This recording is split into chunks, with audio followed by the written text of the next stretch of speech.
First of all, I'd like to thank all of you for being here tonight. This is the District 3 community meeting. As you know, each year since I've been a member of the City Council, we have our Thanksgiving giveaway on our November meeting, community meeting.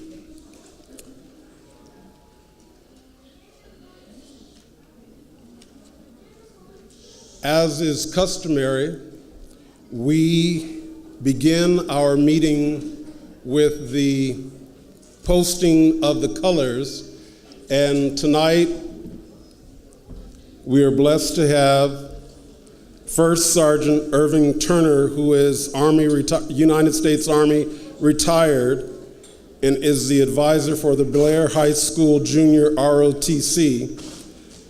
In the troop, you'll see you'll see Cadet Sergeant Major Lopez, Cadet First Sergeant Menchaca, Cadet Staff Sergeant Garcia, Cadet Corporal Lopez, and Cadet Private Salgado. Will you please stand for the posting of the United States colors? Flag and colors. Please be at attention.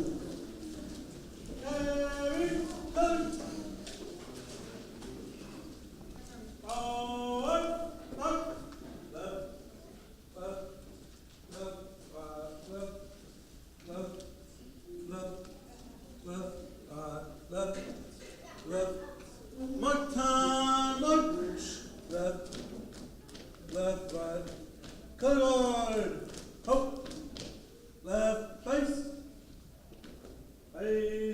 color. I'd like to request that the Fire Chief, Bertrall Washington, come forward and lead us in the Pledge of Allegiance. Bertrall.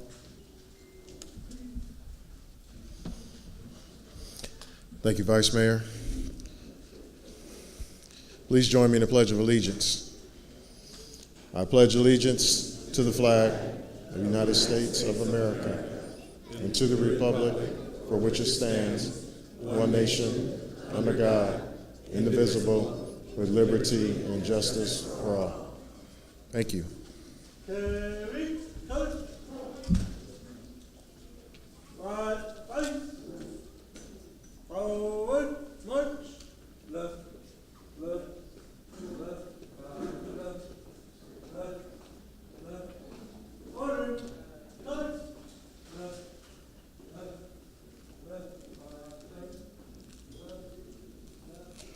Please give our young people a round of applause.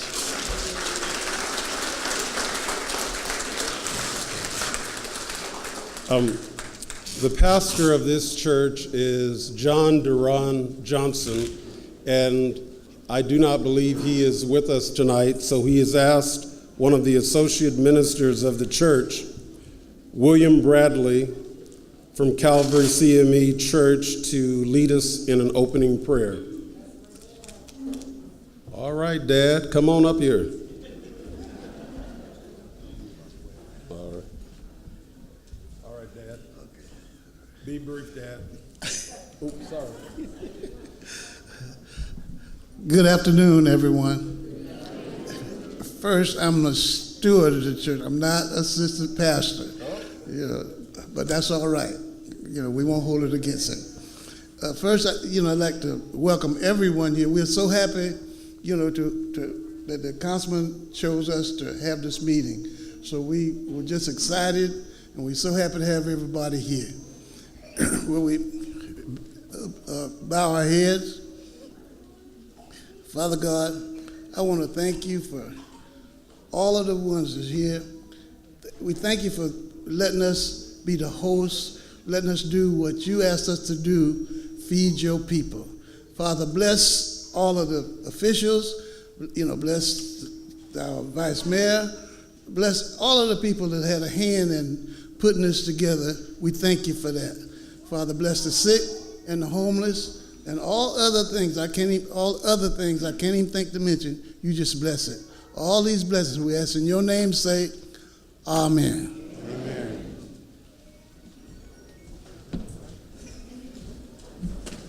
Yeah, I can tell he isn't a minister because he was brief. So, thank you. Your daughter's out there in the audience and she said, yeah. I was just joking though. Yeah, sorry about that. Let's see. So I have some notes here on what we're supposed to be doing tonight. Oh Lord, good Lord, all these notes. Okay.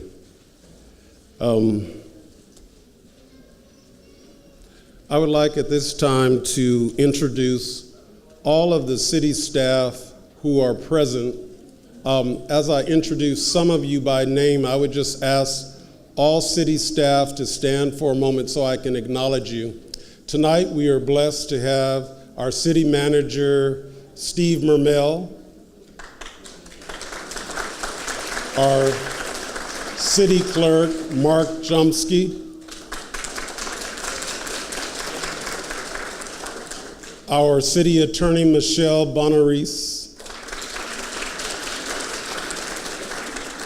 obviously our fire chief and police chief, and you'll hear from both of them a little later, so I'll introduce them at that time. But can you please give a round of applause for our first responders who are here. There are firefighters and police officers also who are in the room tonight, and they have an awesome responsibility in keeping us safe, particularly in the times that we live in today. And so we just want to be grateful that we have the caliber of men and women who serve our community day in and day out without applause or fanfare. Also, I'd like to introduce the two district liaisons for District 3. If you would just come into the room for a moment. Susana Porras. Susana.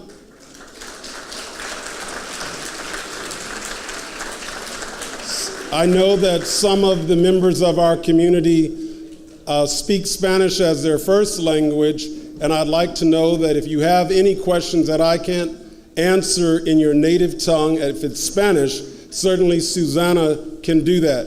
Also, if you happen to speak French, and French is your first language, Susana can translate French fluently, both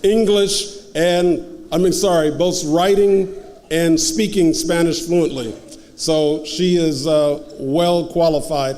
Also, I'd like to introduce the longest serving district liaison, and I've had several, not because they don't all like me, because they've moved on to bigger and better things that pay more money.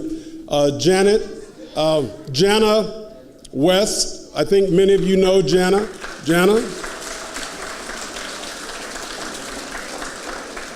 And then we have a number of interns that work in the office, and I'd like you to give them applause as well. They are college students or recent graduates of colleges in Southern California. So if you'd give them a round of applause, I appreciate that as well.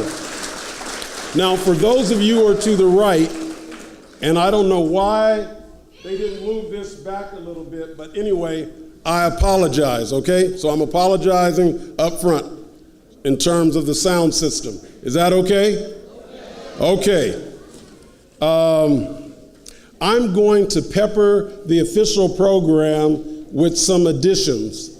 We're going to try to meet for 1 hour, and the information that we are providing you, we hope, is meaningful information. Now, I'm not foolish. I know that some of you would like to go home with a nice little prize. I assure you that there is sufficient amount of nice little prizes that we will provide you at the end of the meeting. But we're going to roll through the program rather quickly. Given that that is the case, there will not be a lot of time for question and answer.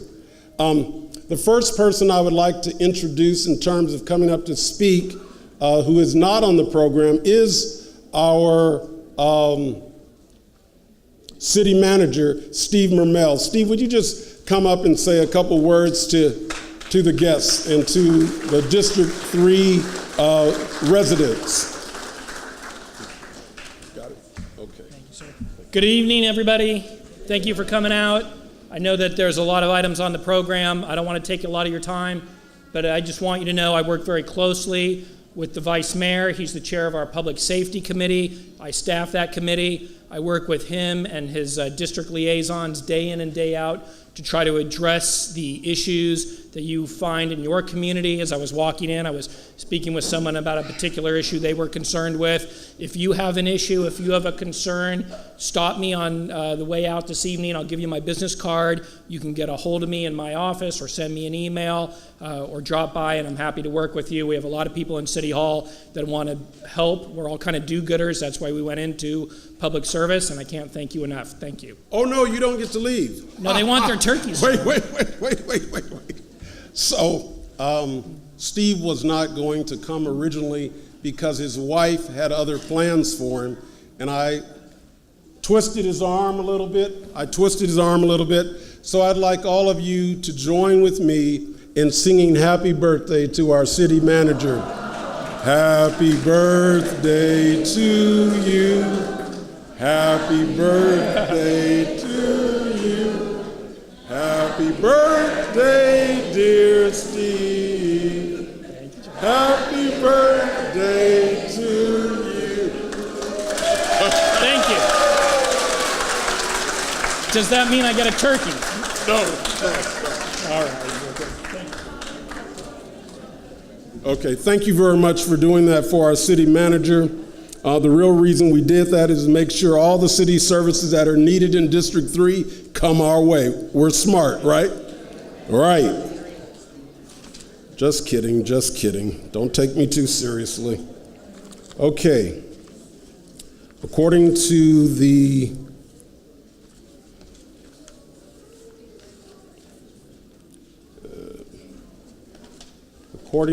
agenda, we have a brief presentation from Bertrand Washington in terms of fire department updates. Bertrand, come quickly.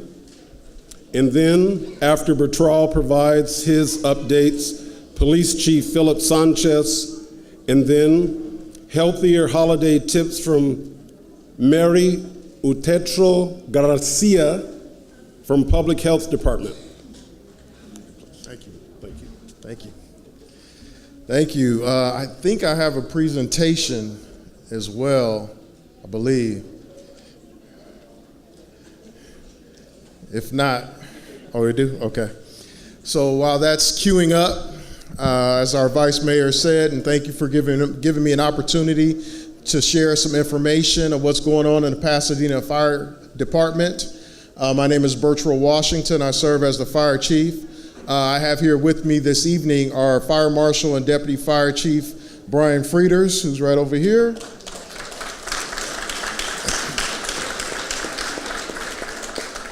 And we have our Pasadena Firefighters Association Local 809 President Scott Austin, who's also here.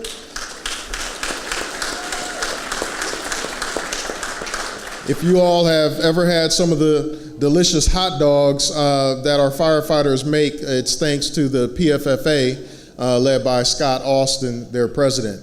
And then we also have from Station 36, led by Acting Captain Rich Rodan in the back. They're out there in the hall as well. And I can tell you that every day I'm hearing from you all and your neighbors about the services that our firefighters serve you with. And I tell you what, it's certainly a pleasure serving as their fire chief. They do an excellent job, and we do all we can to make sure that you get all that you need from emergency services. All right, so I'm going to run through this fairly quickly because I know we have an aggressive agenda. So, of course, our mission is all about the protection of life, property, and the environment. And we do it in a very special way because we engage all of you. What we do and the plans that we go through every year and the way we deliver our services daily is with feedback that we receive from you all. So thank you for that feedback. There were many there were many of you who took a survey. We sent some surveys out about a year ago, and we received a great deal of feedback. And we took that feedback and we built it into a strategic plan, which I'll talk about just a little bit later as well. But that's just an example of how we utilize the community outreach that we do, where we just don't want to give information out. We also want to receive information back to make sure we're doing what we need to do. These are the values that we live by. These are in front of our firefighters and all of our staff each and every day. We're all about being accountable. We're all about having high levels of integrity, and we know that we need to be flexible with the services that we deliver. There's a lot of things that happen throughout our city, and we need to find ways in which we can serve no matter what's going on. So this is just a little bit about the department. We're an accredited fire department, so there's the Center for Public Safety Excellence, and the Commission on Fire Accreditation International accredits fire departments. So it's very similar to accreditation for schools and other things like that. There's just over 200 fire departments in the world that are accredited, and the Pasadena Fire Department is one of those. So we're very, very honored to have achieved that. On the heels of becoming accredited in August of 2015, not too long after, we also became ISO Class 1. And that's a rating that's given by the Insurance Services Office. Class 1 is the highest rating that any fire department can have. Only about 1% of the fire departments in the country are ISO Class 1. And so what that means for you is it means that you have a better chance of having the lowest insurance rates, not only in your home, but also the businesses that you frequent. It really affects them quite a bit. So it's a way that the fire department can utilize the achievements that we have, and it can benefit everyone that lives here or has businesses here. So we're also very happy that we're able to be Class 1. So we serve out of eight fire stations that are strategically located throughout our city. And that allows us to respond to you very, very quickly. So again, those are some of the comments that I hear throughout the community each and every day. So we have 182 full-time employees. About 161 of them are sworn, which means they wear a uniform and a badge, and they're sworn by an oath to serve. So these are some of the key issues that we have, things that we've worked on throughout the years. I won't run through all of them, but really what this shows is just some of the progress that we've made over the past 3 fiscal years. In going from a deferred status as we were trying to become accredited to becoming accredited, going from an ISO Class 3 fire department, which is what we were up until fiscal year 2015, to becoming an ISO Class 1, and also looking at different ways that we can deliver services and also recover some of the cost that we have, so there's not as much of a burden on our property taxpayers. So those are just some examples of the things that we track at a very high level through our fire administration. So these are some of the key issues that are facing us in fiscal year 2018. We're doing a lot of review and assessments on our facilities. We want to make sure that we have very good facilities so that we can provide the services that we need to provide. We want to look at the increased service demand that occurs and make sure that we're deploying our resources as best that we can. And also, again, we're still looking at the cost recovery options that are out there, because if you look at what's going on even on a federal level with healthcare, there's different impacts that happen at a local level. So we just want to make sure that we're recovering all the funds that we can, again, for example, from the federal level for the services that we deliver. So here's a list of some of the programs that we went through in fiscal year 17, and we said these were some of the goals that we were working to achieve. So, and this is what we do every year. of course, we set goals and then we outline objectives and we work towards achieving those goals. So we're almost wrapped up with the strategic plan that I mentioned. We have a new ladder truck that's coming. We just had staff do a visit to check on that, and we should have that in service by the end of the year.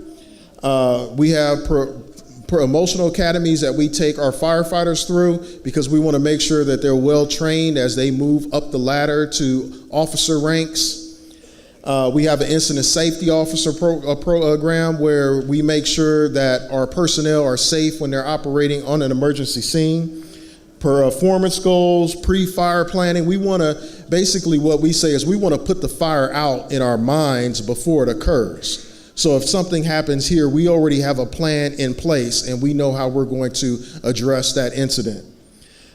We did drought-tolerant landscaping at all of our fire stations, so you can go visit your closest fire station and see what a drought-tolerant landscape looks like. There's different ones at every fire station, so again, the public can go on tour and see what they might want to do at their own home. And of course, Emergency Operations Center is something that we help manage, and that's something that we want to exercise and make sure our staff is very well involved with. And those are many of the things that we accomplished last fiscal year. For this fiscal year, again, we're going to wrap up our strategic plan. We look at our service delivery and ways that we can change that or adjust and make sure that we're sending the appropriate resources to all of our calls. And we're also looking at the level of firefighter paramedics that we have. You know, we want to make sure that 100% of the time we have firefighter paramedics on all of our units so that you can just get the highest level of service available. We're also looking at the health and wellness of our firefighters. We want to make sure that we keep our firefighters very healthy and safe, again, so that they can be 100% available to serve you. So this is an example, as I wind down to the last couple of slides here, of some of the data that we look at monthly. And so right here is just a pie chart of the types of calls that we go on. And so what we're able to do is look at, for example here, fire alarms accounted for a very high number of calls that we were going on. So we implemented a few things last fiscal year to help reduce the number of fire alarms that we go on.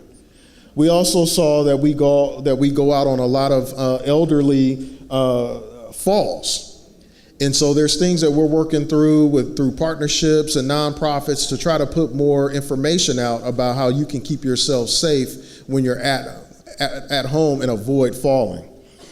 So those are just some examples of the data that we look at and why. We don't want to just look at it, we then want to translate it into a program that we can put out to reduce the risks that are in the community. This is an example of what we look at as far as the response time. Again, we want to make sure that our fire stations and our firefighters are hitting our response time goals. There's a variety of reasons why they may not, such as maybe traffic or where fire stations might be located. But right now we have some of the best response times really throughout this country. And that's, again, one of the reasons why we're an accredited fire department and we're Class 1. Thank you. Yes. So hopefully that wasn't too fast. I have another 15 minutes in me easy if you like. But Mr. Vice Mayor, I'll take questions later or at the end. Thank you, sir. Thank you. Thank you. All right. You all right? That was a smart move for the fire chief to move off the podium. Yes. Thank you, Chief Washington. As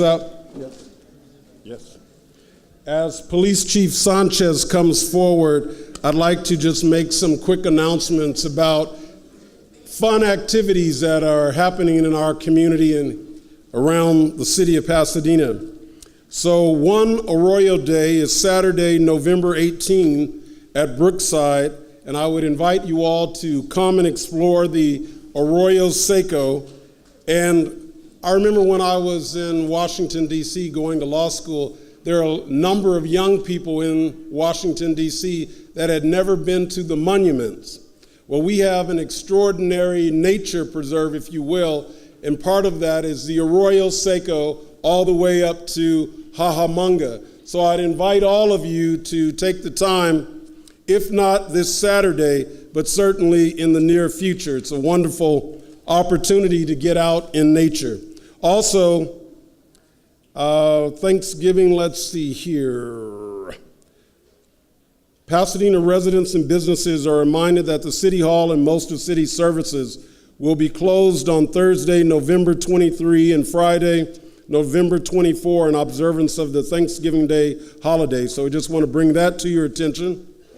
Something that's very important for all of us in our community, particularly at holiday time, is suicide.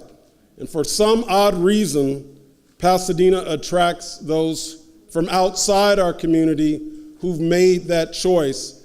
And we want to make that choice very difficult, and we want to provide as much counseling and services to our community and even to those who make the decision to come in to our community in reference to suicide. So the public is invited to a community meeting later this month to provide ideas about possible enhancements to the Colorado Street Bridge. The meeting is from 6:30 to 8:30 p.m. Wednesday, November 29, 2017 at La Casita del Arroyo, which is 177 South Arroyo Boulevard. Now, I know I'm going fast. That is not being missed by me.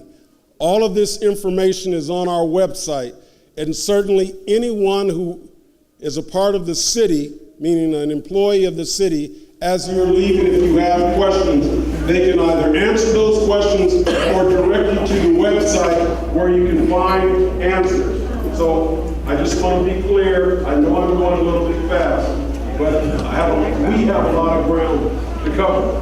And then on December 1st, from 5 to 7, this is an extraordinary time where the community really comes together in front of City Hall. And that's the mayor's annual holiday tree lighting celebration. And that will take place again December 1st. And December 1st will be here in a moment. And that's the tree lighting at 6 p.m. And you can take a photo with that fat old jolly guy called Santa Claus. And I hope all of you will consider it. Then lastly, before the chief comes forward,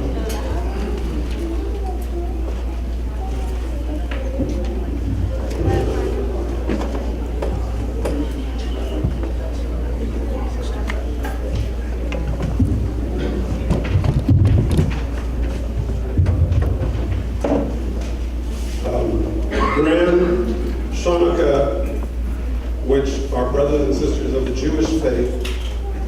It's open to the public. It's Sunday, December 17th, 3:30 to 5 p.m. at Pasadena City Hall, and they will have a grand menorah lighting. So those are my announcements for the moment. I'd invite our wonderful chief to come forward and lead us, to give us some updates about police matters in our district and in the city as a whole.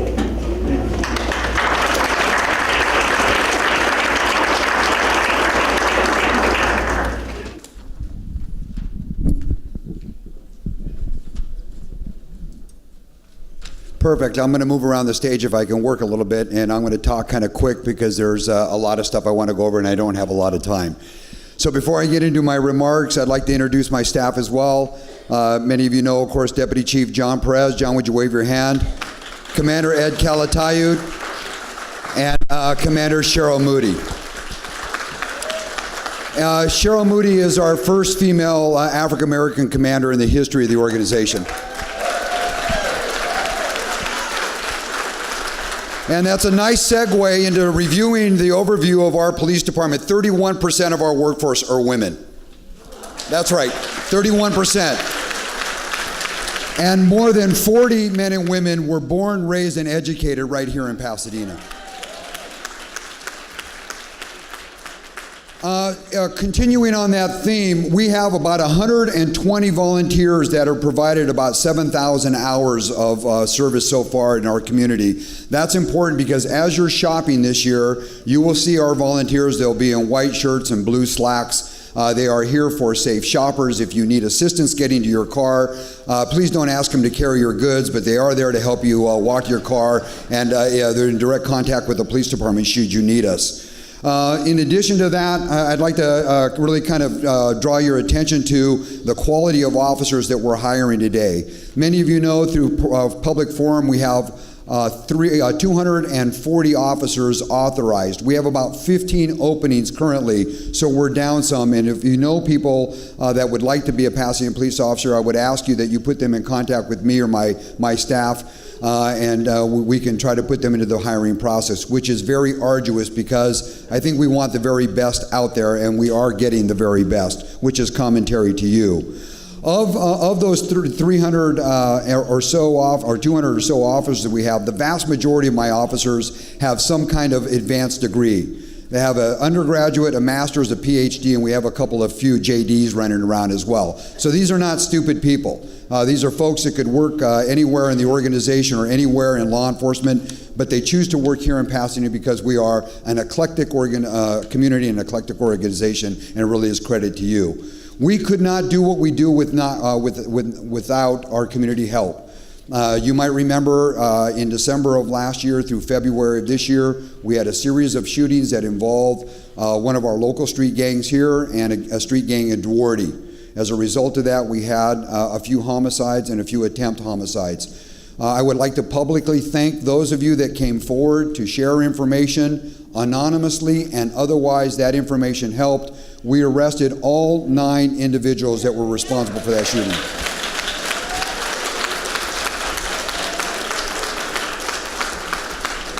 That's extraordinary police work, ladies and gentlemen. We couldn't do it without you, but that's not the profound question. The profound question as a community is, how are we going to stop those young men ending up where they were to make those shootings? And we can only do that together. In that regard, the Pasadena Police Department, in conjunction with the Flint Ridge Center, recently secured a Prop 47 grant for reintegration from prison back into our community for $2.5 million. That money will be used for substance abuse. It'll be used somewhat for housing. It'll be used for job education. Mr. Kennedy is very familiar with the program. He spent many hours there as well at graduations, as have many of my staff members. That is an extraordinary program. I think Jaylene Mosley does a great job in that effort, and the Pasadena Police Department is proud to support that, not only through our own resources and budget, but also now through the grant as well. One of the things that continues to impact our community, of course, is spontaneous violence. In that notion, we have seized or otherwise captured 255 guns this year alone in the city. That's an extraordinary number, but the truth of the matter is the guns are coming from your home. Because we buy firearms, you may be a firearm owner. I'm not going to get into the discussion about a Second Amendment right. I'm only going to ask you, if you're a firearm owner, please put the gun in a safe. If you don't have a safe, buy a safe. Secure the safe somewhere in your home and put the firearm there when you're not using the firearm. Because when you put it in a safe place, like, between your mattress or on the highboy so the grandkids don't get it, the burglars are going to find that, and they're going to take it from your home, and it's going to end up on our streets. In the gang shooting that was going on for a few months, at the end of last year and the beginning of this year, there was a theft, a burglary in Riverside. 2 of those firearms ended up right here at one of our homicides. So there's a direct connection and nexus to our community and outlying communities where we have families and relatives who might have moved to those areas. So I'm asking you, I'm begging you, please, lock up your firearms in a safe. And if you don't want your firearms, please let me know, let Mr. Kennedy know, let some of my staff members know. We'll be happy to come and pick that firearm up from you, and we'll have it destroyed. Last year, we also destroyed about 300 firearms off to the LA County Sheriff's Department so they could destroy those. We are coming up on Rose Parade, of course, and all that goes along with the Tournament of Roses. You play an integral role in that, in our efforts to thwart terrorism or to throw concerns and threats in our community. If you see something, say something. Please do not be dismissive of suspicious activity in your neighborhoods or along the parade route if you decide to go to the parade this year. If you see something suspicious, please call it in. We're happy to respond. Last year or the year before, I can't remember what it was, some person brought their inert friendly hand grenade, and somebody saw that, reported it, and thank goodness it was inert, but we were able to thwart that threat, but we did it with your help. So I'll wrap up my comments to say happy holidays and Thanksgiving, Merry Christmas to you all. We live in a great community. Crime is relatively low. It's because of your involvement. God bless you. Thank you.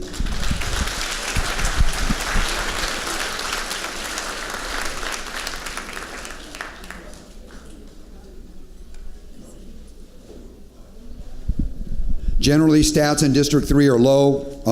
Thank you, Mr. Kennedy.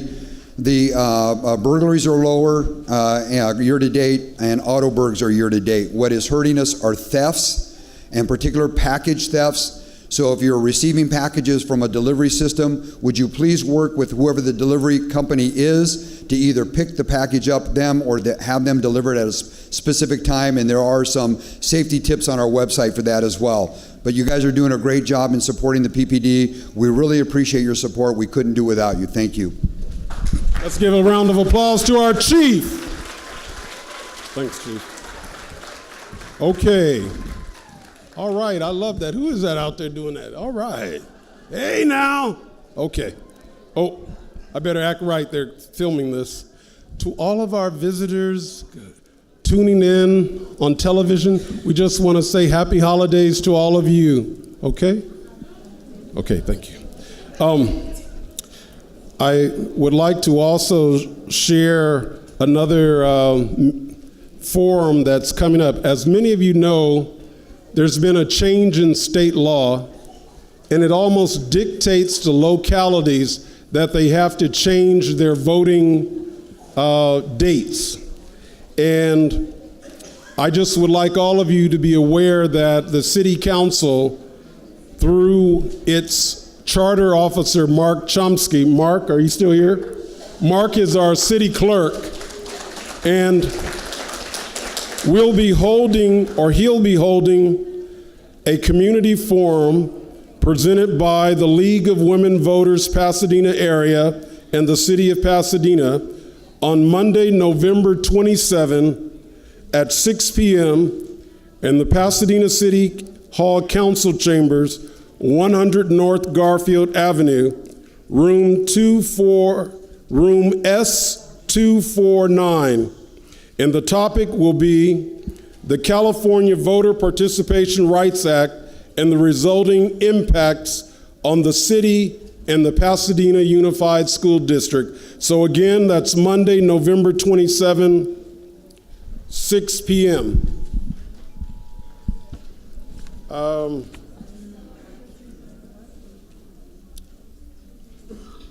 Before the next speaker who is on the agenda comes forward, I would like to ask one of the educational leaders in our community in District 3 to come forward and make a brief presentation.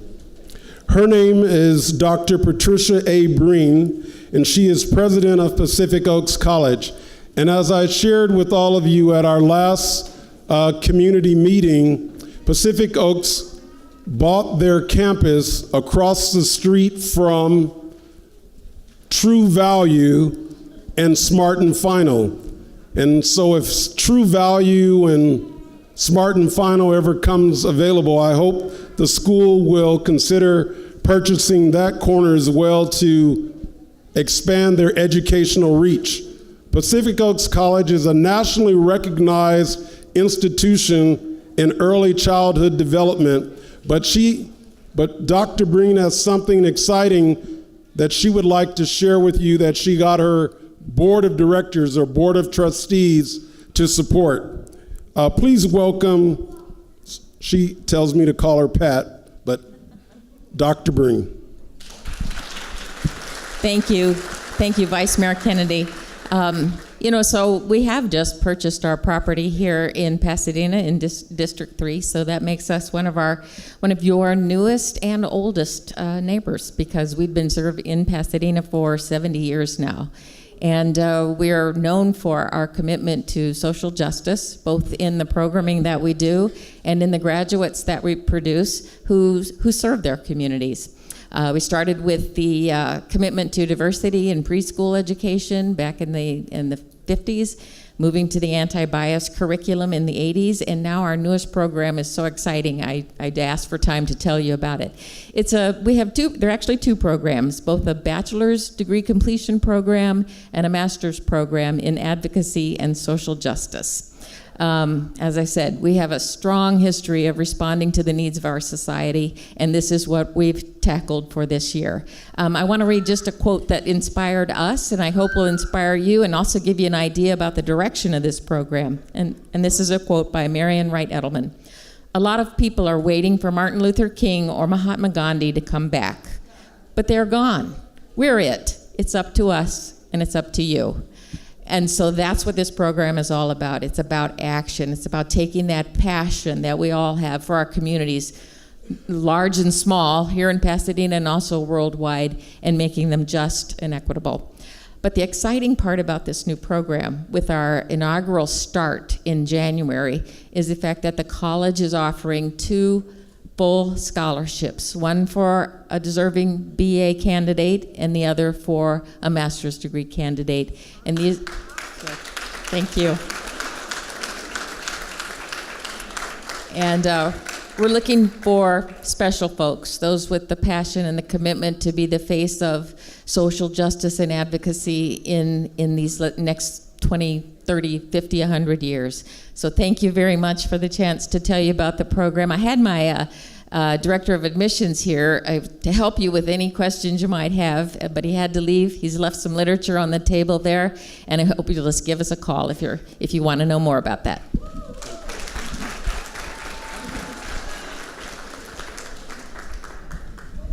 Sorry. Sorry about that. Can we get a little of the black tape, please?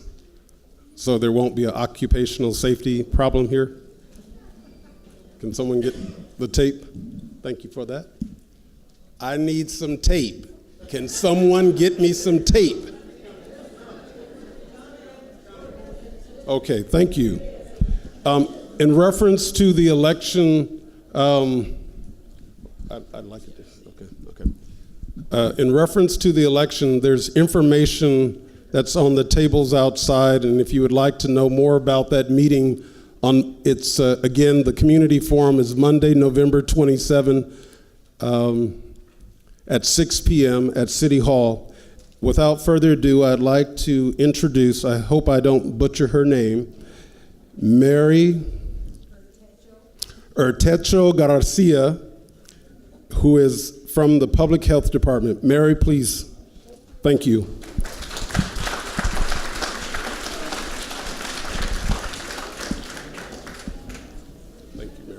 You're so welcome. Thank you all. Thank you. It's a pleasure to be here. So I am a nutritionist at the City of Pasadena's Public Health Department, and a lot of you may or may not know that the city is, our health department is a city-run health department. So we're one of only 3 cities in the entire state of California that has its own. So that is a big feather in our cap to be able to do that. So we want to thank our city council for keeping us. We also recently became an accredited city, an accredited health department as well. So that means that there aren't too many health departments that have that accreditation, just like a hospital. So it's a really big deal. It took us almost 4 years to get that accreditation, and we were able to get it successfully. So I run the nutrition and physical activity program, and before everyone starts saying, boo, I don't want to stop eating, I'm not here to talk about that. We're here to talk about how we're going to work out in this holiday season for us. This is not a time for dieting. This is not a time for us to be thinking about that. Nutrition, what I want to tell you more is it's more about our numbers. It's about what are our cholesterol numbers, what are how's our blood pressure, What is our sugar levels? Those are the kinds of things we really need to be talking about, not small sizes in clothing that a lot of people think about. So today we're going to go over 10 quick tips, and we're going to count it down just like New Year's. So we're going to do 10, 9, 8, all the way down to 1, which will give us our results at the end. Okay? So is everybody ready? So it's kind of crooked, but we'll work it out. Doesn't it look crooked? It looks a little crooked to me. And I apologize that you can't see it on this side. Could you see it? Okay. All right. So here we go. So 10 easy tips. What am I doing wrong? Where did that young man? I need a kid. We need a kid. I need a kid. I'm not sure what happened to this. I'm sorry. I apologize. I don't know where that young man went. Anyway, does anybody know how to work this little clicker thing? Let me see. I apologize. No. It has to do with this.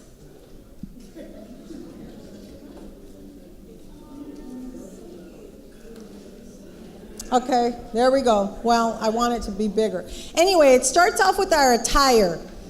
Elastic waistbands are not a good idea if you're going out to eat at a holiday party. So the snugger your clothes is, the more you feel, because we will start feeling very uncomfortable once it starts happening. And I hope we could find that young man. Once it we start beginning to eat is what we need to take care of. Now, we just need to eat enough. You'll start eating enough. I don't know what happened to this. Here he is. See, young. Oh, youngerish.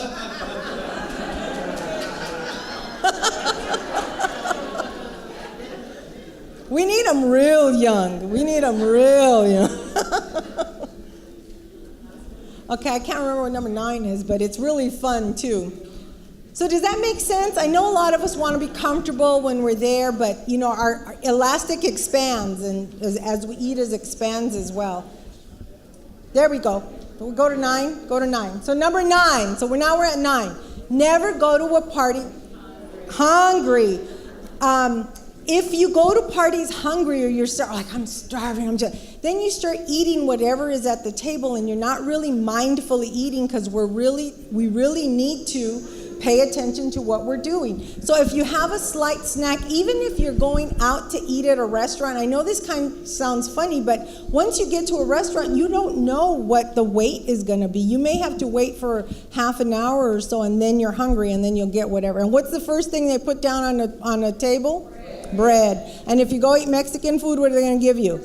Tortilla chips. And do we eat only 6? All of them. We ask for the basket. We ask for a second basket. Yeah, and the salsa. Bring a healthier appetizer with you, because you don't know what the other party's going to serve. So if you bring something that's a little bit healthier, then at least you know you can enjoy that, and smaller, moderate amounts of whatever else somebody else is eating, so you could fill up on that. So you'll be able to just have something a little healthier. Okay. So avoid high caloric beverages, and I've been talking about this for the last 15 years that I've worked here. Sodas have a lot of sugar. All of us in here enjoy sodas or have enjoyed sodas, but the average can of soda has about 10 teaspoons of sugar inside of it. None of us, I don't think, put 10 teaspoons of sugar in our coffee in the morning, yet we're allowing our children to drink these high sugar sweetened beverages in our every day. If you think about what happens at a restaurant, or anytime you go to a machine, we can self-fill up, right? So if we're filling up, we've lost control as to how much sugar we've already drank. And if we do go to sit down at our sit-down restaurant, and you order a beverage like that, the servers are constantly and consistently coming by and serving. Again, you've lost track, and you may have just consumed about 40 teaspoons of sugar in that one sitting, and you don't even know it. It's the same thing with punch and eggnog and everything else. The reason why we have alcohol in there is that if you drink too much alcohol, all of your you're not really going to you're not gonna care about what you're eating, and then you tend to overeat then too. Does that make sense? We've all gone to that. Who cares? We don't care. So go light on the chips. It's the same thing with chips and dip. Anything that's creamy has a lot of calories in there, so you have to do it. One of the things that we suggest is instead of sour cream, use plain Greek yogurt. It tastes very similar, and you're not really going to taste a lot of the difference as long as you add your spices and stuff. The consistency is amazing, so you'll be surprised at how wonderful that is. Sit down away from the buffet table. Number 5. Get your food, walk away. Just walk away. Because if you're going to sit right in front of it, you're going to start smelling other things, and so be more mindful of that. Just serve yourself a little bit of each thing, and then walk away, and then come back for seconds of something that you may have enjoyed. Eat slowly. It takes 20 minutes for the message from our stomachs to get to our brains to tell us that we're full. It takes 20 minutes, so we need to eat slow. That's why we always tell people, sit down and eat. Don't stand up and eat. You need to sit down and enjoy it. Now, eating is to take away your hunger, not your breath. Okay? Do not get to the point where you just can't talk anymore. And where's everything going? How are you doing today? We just can't get to that point anymore. And Thanksgiving is the perfect day where we all start doing that, right? Right.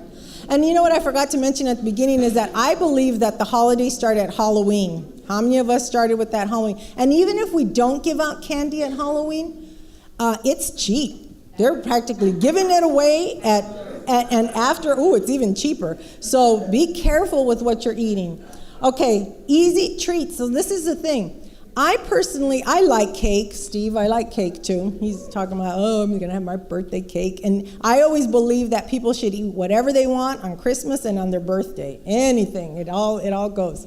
But eat things that are really worthwhile. If you're looking at, if you are, wait a minute, go back.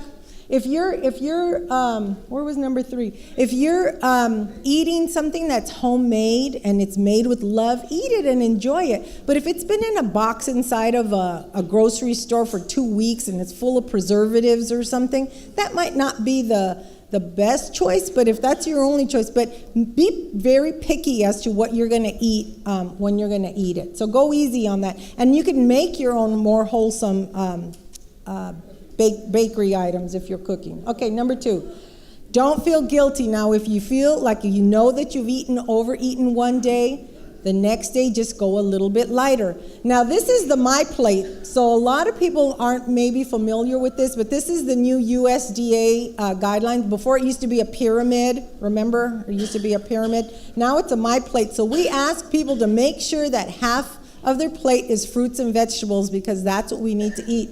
Small amount of protein, some grains, and then a calcium source beverage or some kind of calcium that you're going to have. Once you've completed this meal, once you've completed your plate, then once you've completed 3 of these plates a day, then all the other stuff is just extra. But just make sure you eat healthier before you get dessert.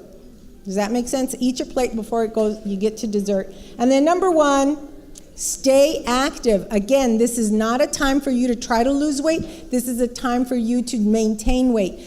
The average American gains 5 to 8 pounds during the holiday seasons because we're partying and partying and partying and having fun. Everywhere you go, you have something, right? So be mindful of that. Take walks before. If you're going holiday shopping, park further away at the parking lot. Walk around the mall or wherever you're at first before you actually do your shopping. Get those steps in. Can anybody tell me how many steps a day people should have a day? 10,000 steps a day. Okay, let me see. Ooh, I'm at 10,030, so it took me a little time. So really, elevators, stairs instead of elevators. If you can, do it. Be physically active. Take care of your bodies in that way. And I think lastly, so it's 30 minutes a day for adults, 60 minutes for children. And it's a happy new you. So we were supposed to go 10:90. Oh, that's all right. It's a long night. I know I don't want to keep you from your turkeys. So, Mr. Kennedy, it's back to you. Thank you. You're so welcome. Give our representative from the Health Department a round of applause, trying to keep us healthy. She did such a fantastic job at our last community meeting. I wanted to invite her back to share some love with you again, so I'm just happy that you were able to join us tonight. Now, we're almost there. Let me just make sure that all the things that I was supposed to do, because my staff or my team did provide me notes, I just didn't read them. We're at that time, we're almost there. But one of the things is if there was an emergency, there are 2 exits there in the rear, and there's an exit to the left. I also was supposed to tell you that the restrooms are right out the door to my left and to the right. So we're just cleaning up. It's called cleanup.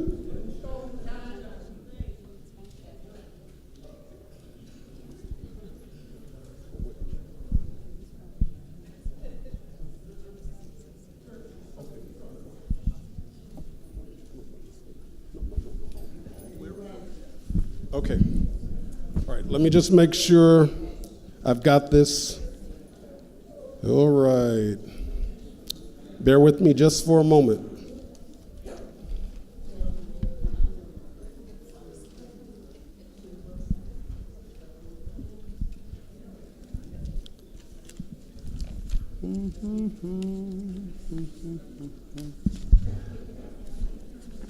I would like to take this time to recognize all of our interns in District 3.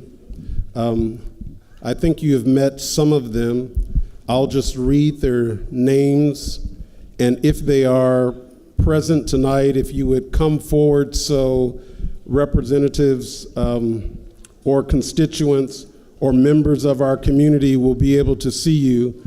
I think it's important that we always support our young people in the community, particularly when they're volunteering for us, for all of us. So, Tyler Allman, if you're in the room, UC Santa Cruz, graduate BA in sociology. Tyler, are you here? Robert Alvarez, Arizona State senior in political science. Robert, are you here? You can come up. Let me see you. Robert lives in the community, grew up in the community, and give him an extra round of applause because he served his country in the United States military. Jason Candido is an incoming intern. He's attending the Art Center College of Design in first year in car design. Is Jason with us tonight? Alexander Swadagi, Cal State Pomona, graduate student in landscape engineering. Alexander, are you with us? Thomas Jett, surprisingly, a senior at San Marino High School. David Reyes. David, are you in the room? David? No, David? David is at UC Riverside, and he's a senior in political science and administrative studies. And also Rosalinda Sarmiento, who is who attended Pasadena City College and graduated in information technology. So give them all a round of applause, please.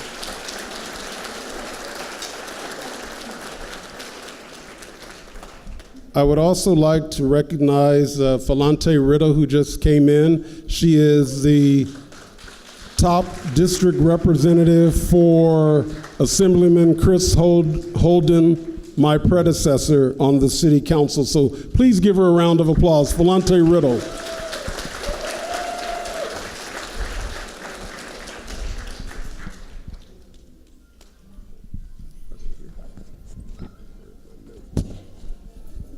Also, unbeknownst to me, without my approval, my sister Lena arranged for our ambassadors today to be wearing yellow shirts.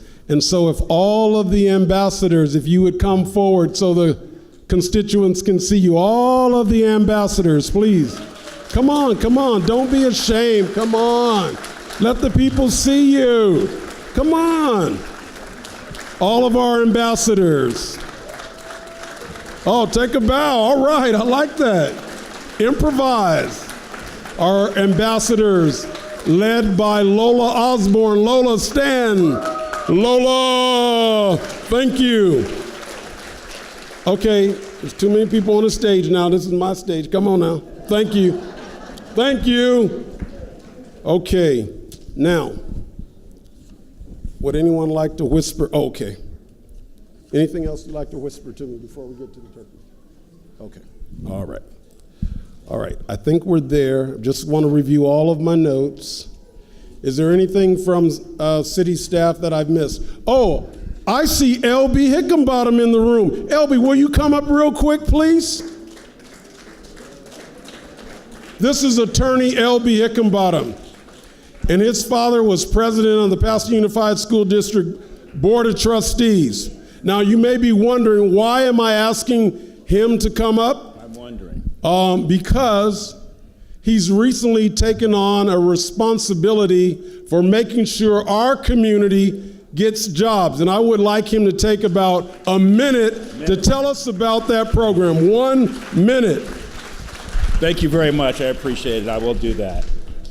Starting in January after the parade, we are going to start the largest construction project, private construction project in Pasadena history at the corner of Fair Oaks and Walnut. At the end of the parade, we're going to start the largest private construction project in Pasadena history. It's at the Parsons project location. The Parsons location. I'm sorry, I'm not used to public speaking in this forum. The Parsons building, corner of Fair Oaks and Walnut. Are y'all with me? In January, we are going to start the largest construction project in Pasadena history. Are y'all folks with me on that? Okay, it's going to be 475 apartments, it's going to be office, it's going to be retail space, it's going to be 3 years of construction. Are you still with me? It is a privately funded project. There is no taxpayer dollars involved in this project. However, Councilman Kennedy has persuaded us to voluntarily do a local hiring program. We are going to try to fire 20% of our workers from Pasadena, and 50% of our supplies will come from Pasadena. We are going to try very hard to meet this commitment. Is what for the homeless? We will have affordable housing as part of this project, and I will give you information about that, but I only have 1 minute tonight. So tonight I'm telling you that I want all of you to be aware of the fact that you need to contact Councilman Kennedy's office. He will forward your information to me, and we will see that all the qualified construction professionals in this community, including all suppliers, get a fair opportunity to work on this project. I can promise you that as a Hickenbottom, this was my father's church and my grandfather's church, and I make that promise to you in this church that we will fight for you on jobs on this project. Wait, be careful. He didn't expect me to do that. So show some love. Show some love for LB Hickenbottom. Come on. That's 20% from our community, 50% of materials coming from our community. That's important because there are no city dollars involved in the project. So show him a little bit of love. Come on now. All right. He didn't expect me to do that, but if you come to the meeting and you have information for the community, it does us no good not to share it, right? All right. Okay, let me just say the following. I want to thank all of you for being here tonight. You look great. You represent the best of our community and really, in a sense, the best of our nation. whether you're Republican, Democrat, Independent, or declined to state, we are all Americans, and for those who want to be Americans, we want to embrace, in my view. So it is incumbent upon us to take the labels, the political labels, off of each other and just put human and reach out to one another in kindness and not be afraid to talk to one another. Community begins with a discussion. How about just say good morning, good afternoon, hello? How about taking the time to talk to one of the young people in our community who's going in the wrong direction and approach them wisely, as the chief of police would tell us. Approach them wisely and tell them you can do better. Lift them up. Don't tear them down. We know what they're doing is wrong. Lift them up. Lift them up. I see Ricky Law, former commander of the Pasadena Police Department over there. Ricky, thank you for being here. I see Rodney Wallace, former lieutenant, Pasadena Police Department. Rodney, is that you? Wait a minute. Who's that to your right, Horace? I'm going to be nice, Horace. Horace Wormley, who is responsible for all of the parks and recreation in the city. Happy you're here. And to all of the department heads. Captain Jody Slicker, where are you? Captain Jody Slicker. What's up, Captain Jody Slicker? Come on, give it up. That's one of our top people in our fire department. A young lady who's going all the way to the top. The chief doesn't know, but she's gunning for his job. Hey, what is her name? Jody Slicker, Captain. I was just joking about the last part. Okay, Aristolas Melgarejo, the pastor of Iglesia Comunidad Misioneria de Pasadena. Are you here? Please join us on the podium, or at the podium. And the pastor will lead us in our closing prayer. Let me just say this so it'll be very clear to all of us. You do not have to have an organized religion, or you do not have to have a religion at all. The objective of prayer is to bring us together, and it can be universal as opposed to a specific religion. And I want you to understand that. I also want you to understand why we are in this particular place tonight. Because the place where we normally have our community meetings, Robinson Park, is unavailable. It's unavailable. And that's the reason why we reached out to find the largest meeting hall, if you will, in our community in District 3. And certainly, I suppose there may be larger venues, but they're not in the heart of the community. And this church in District 3 happens to be in the heart of the community. So I want to recognize all faiths, not just Christianity, but all faiths or no faiths, but we all are under one Son, one Son. So please welcome Aristolas Melgarejo, the pastor of Iglesia Comunidad Misioneria. Thank you.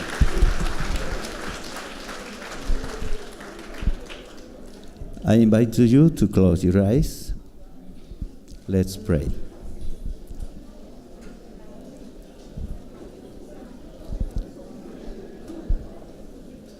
Let's pray. Majestic Lord, Lord of creation and protector of everything that exists, sustainer of life and nature, God, you are worthy to receive our worship. Thank you for life. Thank you for health. Thank you for the families of our city. Thank you for the authorities that keeps watch for peace, harmony, and prosperity of our home called Pasadena. Thank you for the administrative structure of this great house that you have placed. Civil, police, educational, religious authorities that harmonize our relations. Thank you for the public and private institutions which you have allowed to be raised for benefit of our city. Lord, allow our city to be an example of peace, harmony, love, and fellowship in this beautiful frame of ethnicities, language, and races for other cities. We are witnesses of your power and your love that is made manifested through sensitive hearts to tend to the need of their neighbor and of other needs. Lord, thank you for putting our authorities that have a vocation of service. Thank you because through them you teach us, and we are encouraged to make our city great, prosperous, and peaceful. Beloved Father, we pray that you give them wisdom in the decisions they make. Wisdom to direct and manage the life of the city according to your plans and purpose. May your love be the form of how we relate as brothers in this great home called Pasadena. All this we ask in the name of the Lord of Lords and King of Kings, Jesus Christ. Amen. Let's pray in Spanish. Majestuoso Señor, Señor de la creación y protector de todo cuanto existe, sustentador de la vida y la naturaleza, Dios digno de recibir nuestra adoración, te damos gracias por la vida, gracias por la salud, gracias por las familias de nuestra ciudad, gracias por las autoridades que velan por la paz, la armonía y la prosperidad de este hogar llamado Pasadena.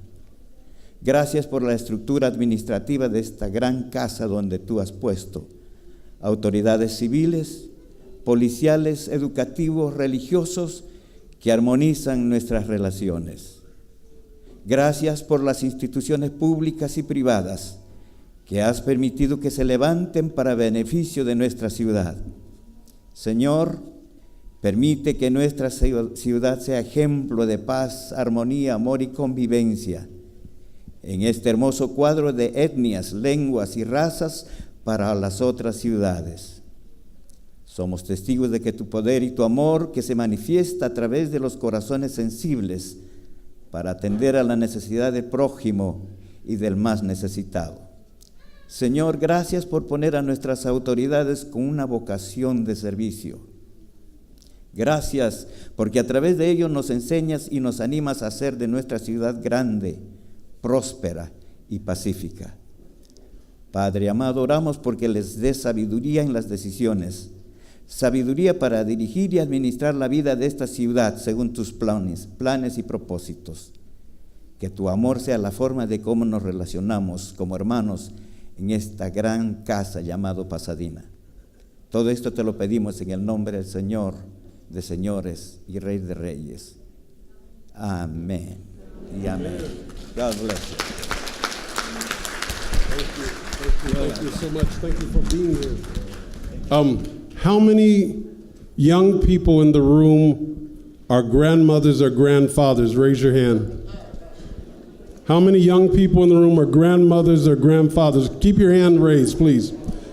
So, in order to live in a multicultural society, I would recommend that you encourage your grandchildren, if you did not encourage your children to learn another language. Why? Because that makes their world much larger. That makes their world much larger.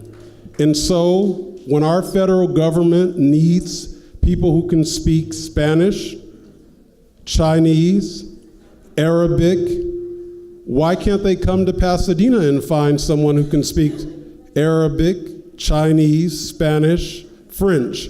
So I'd encourage all the grandparents out there to encourage their grandchildren to learn how to speak another language. Now, Before I give the mic to Susana Porras, who is the district liaison for District 3, I'd like to thank all of you for being here.